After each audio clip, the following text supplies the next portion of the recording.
Assalamualaikum warahmatullahi wabarakatuh. Perkenalkan, nama saya Arif Subaidi, NIM E02219006. Di sini saya akan menjelaskan tentang tradisi kolak ayam atau sangkring di Desa Ngubeno.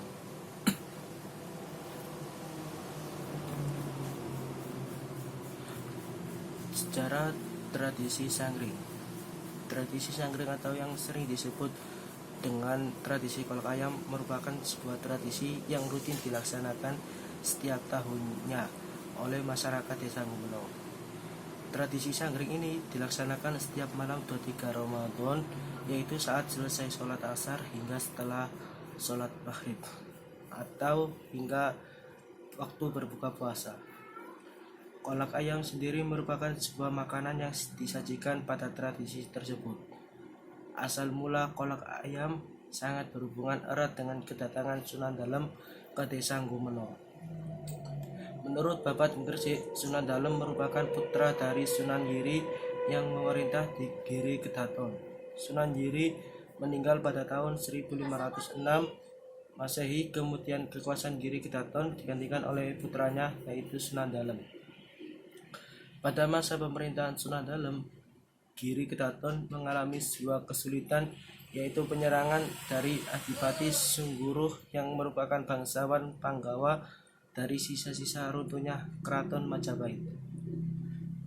Mendengar adanya persiapan penyerangan di Kedaton Giri oleh Adipati Sungguruh, Sunan Dalem segera mengumpulkan sanak keluarga. Sunan Dalem juga memerintahkan prajurit yang dipimpin oleh Panji Laras dan Panji Idris untuk berangkat ke Lamongan guna menyongsong kedatangan Adipati Sungguruh dan pasukannya.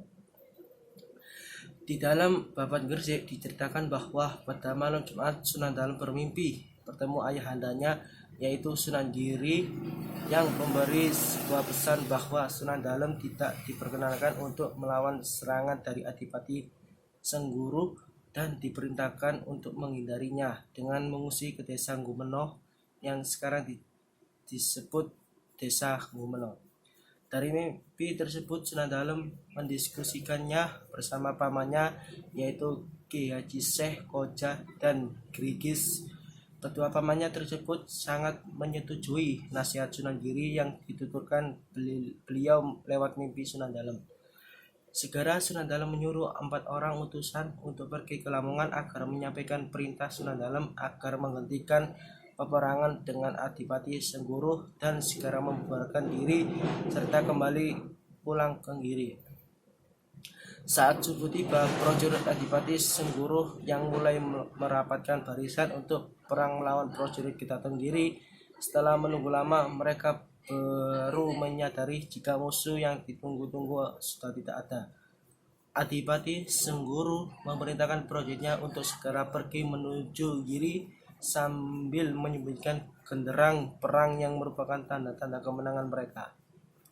Sunan Dalem beserta keluarganya mengungsi menuju Desa Ngubeno diiringi oleh bala tentaranya.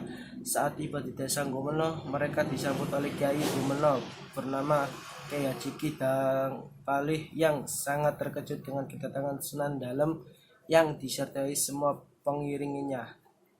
Kiai Kidang Palih sangat terkejut dan tidak menyangka jika desanya kedatangan seorang yang sangat berpengaruh seperti Sunan Dalem tersebut.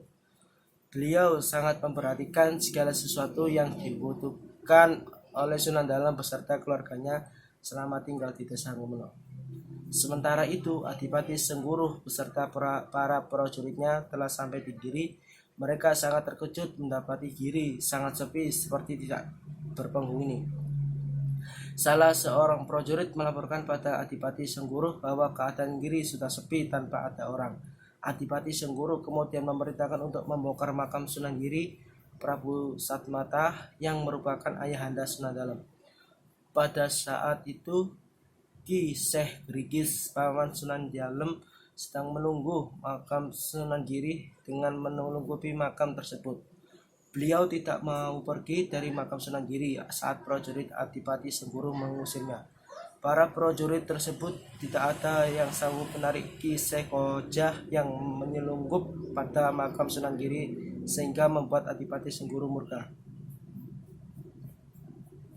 Dengan sigap, Adipati Sengguru mengambil pedangnya dan menebaskan pada Ki Sekojah yang membuat meninggal saat itu juga.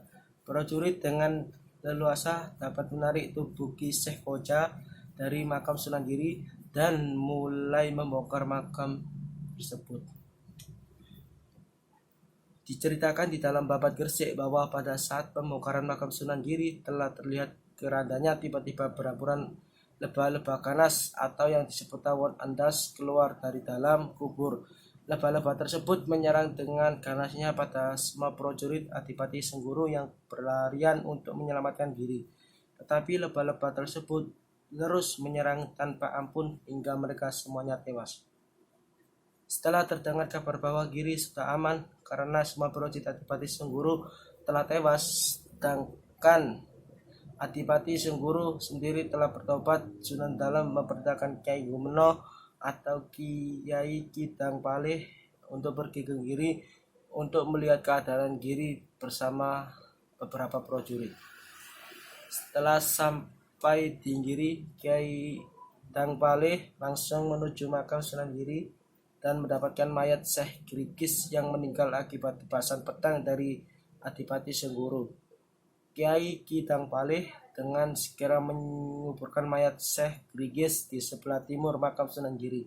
Kemudian Kiai Kidang Palih menimbun kembali makam Sunan Giri dibantu dengan prajurit Giri yang ikut serta bersamanya dari Gumeno. Setelah semuanya selesai, mereka kembali ke desa Gumeno. Selang beberapa waktu, Sunan Dalem kembali ke desa Gumeno dengan beberapa pengikutnya. Sunan Dalem ingin mendirikan sebuah masjid di desa Gumeno tersebut. Kiai Gumeno atau Ki Kidang Palih telah bermusyawarah dengan warganya untuk membahas tentang pendirian masjid agar tetap siap untuk membangun dan pembangunan dan persiapan peralatan yang dibutuhkan. Proses pelaksanaan tradisi sanggring. Sejak tahun 1540, yaitu sejak Sunan Dalem membuat kolak ayam, tradisi sanggring selalu dilaksanakan hingga sekarang seperti pada tradisi-tradisi lainnya.